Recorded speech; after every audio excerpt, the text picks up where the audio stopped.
నేను వేసే ప్రతి అడుగడుక్కి అడ్డు చెప్పేది, ప్రశ్నలు వేసేది, సలహాలు ఇచ్చేది. నేను తెలిసి గాల్లో మేకలు కట్టాను.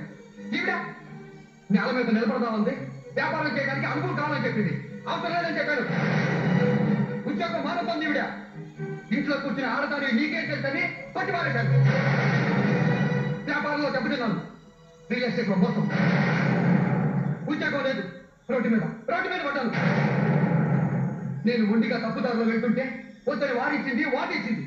అంతేగాని నువ్వు వెళ్ళడానికి వీలేదని గట్టిగా నిలదీసుంటే, నాకు ఎదురు తిరుగుంటే తను మాట వినేవాళ్ళేమో. చిన్నపిల్లడు మట్టి తింటుంటే తల్లి తప్పని చెప్పడమే కాదు, మట్టి తినకుండా చేతులు కట్టేయాలి. అలా చేయకపోవడం తప్పదంది కదా. చివరికి నేనే ఓడిపోయాను. తనే గెలిచింది. మా ఒప్పంద ప్రకారం వదిలేస్తాను. అంటే తను సాధించిన విజయాన్ని వదులుకోవడానికి సిద్ధపడింది, కానీ కాపాలను వదులుకోవడానికి ఇష్టపడలేదు.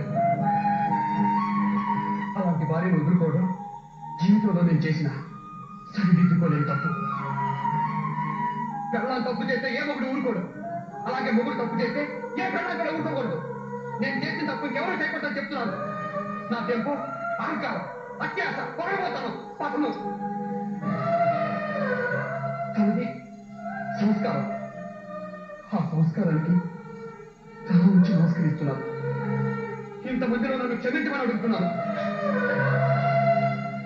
జీవితాంతం తనతో కలిసి నడిచే అవకాశం ఇవ్వమని అడుగుతున్నాను.